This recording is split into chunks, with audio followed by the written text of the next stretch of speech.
Okay, so my name is Jake. I am a artist from the south of England, as you might be able to tell from my accent. I just wanted to record my process for a painting, the set of paintings that I've been doing lately. I post them all up on my Instagram. I'll leave a link somewhere. I'm sure I will hopefully not forget that. I've been trying to record this audio for like half an hour now because I've been using several different mics and they've all been absolute shite.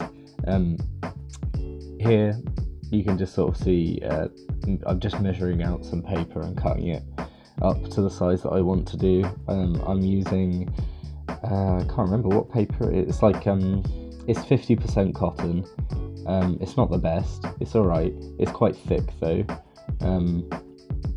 It can retain a lot of water and it doesn't warp.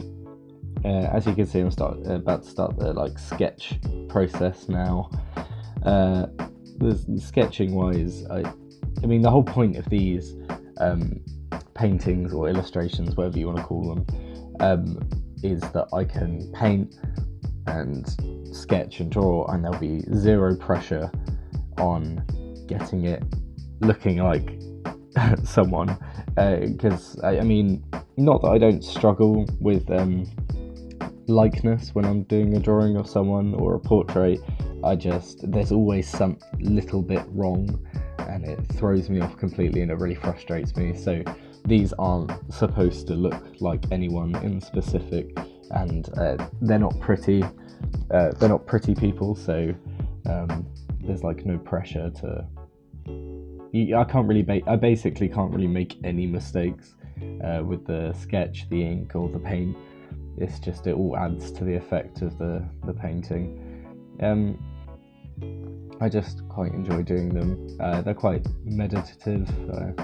I wanted to record it just because I had a couple of people ask me how bloody hell do you come up with it, and not that I really took that as a compliment, because I mean they're quite basic on face value. They're just kind of an out of proportion person, like old man with some really long ears. That's just, I don't know. I just wanted to record it. I quite like recording things anyway, just because I did media studies for my A-levels, and I actually quite enjoyed doing the editing. I ended up staying late at night doing the editing at school quite often, just because I enjoyed it. To be honest, I wasn't that fussed about staying late at school, whereas everyone was like, 3 o'clock, let's go, I'm going. But not me. Inking process here. You can see I'm not really fussed about making the inking neat. I feel like it just, like I said before, it just adds to the texture or the feel of the drawing. Like the eyebrows, they're really sketchy. There's nothing really neat about them.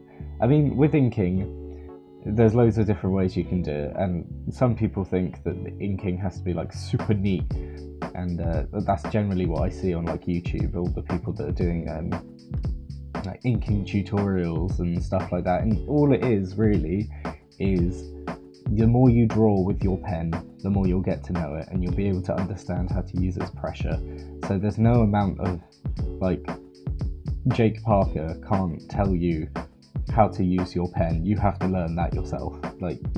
He can do a review on what he thinks the pen is like, but I mean, you're never gonna know unless you give it a go. It's like someone giving a tutorial for skydiving. You're not gonna be able to know what skydiving is like until you bloody do it. But yeah, I'm about to start the painting process. You'll be able to see how wet and wild I get with all the paint. Don't quote me on that. I've got written down on my bit of paper, chat shit for a little bit, but I feel like I've been doing that for the last few minutes anyway. Ink wise, the ink I use is this Dalarami acrylic black ink. It is pretty good. It dries flat. It doesn't have a shiny bit like some inks I've used leave a plasticky shiny bit on the paper, and I don't really like that, so I found one that dries a bit matte, which is good. And I'm using Winsor & Newton Professional watercolours, and I've actually replaced the pink with Schminke Horadam's like Brilliant Opera Rose, which is actually, as I found out, it's too vibrant to be captured on my scanner, so it always comes out as red, but you'll be able to see how pink it is in the video, hopefully. I think it is slightly, like I boosted the colours a bit in the editing process, so should be able to see how vibrant the pink is. It is a pretty cool colour, I do like it. I enjoyed switching around all these camera angles. That was good fun because it allowed me to sort of reflect on the painting. It was good. I quite I got quite creative with how to use my tripod. I had it once balancing on my radiator. It was on some books that were on the side of my table, and like behind my laptop as well, and like each of the legs were just sort of balancing just about. I'm really lucky that my camera just didn't fall into my painting. That would have been pretty bad. So I sped up this video because otherwise it would have taken bloody forever. I did record it over a couple of days, just because I like to wait for the ink to fully dry, because sometimes you can wait like an hour, and that's generally what people wait for, like drying times, but it's just not quite done for me sometimes, and I've had too many times where the ink's just reactivated, so I just leave it overnight and then record the painting in the morning, or do the painting in the morning.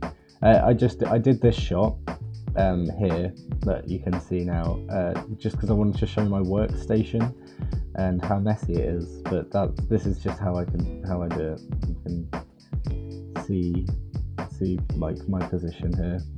It's all sped up by like 600% anyway, so you can't really see too much. Yeah, there we go, and it's a nice pan of. I did some like flicks, like paint flicks. I normally do big drips, but I kind of wanted to flick a bit of paint over. But there you go. Thank you for watching.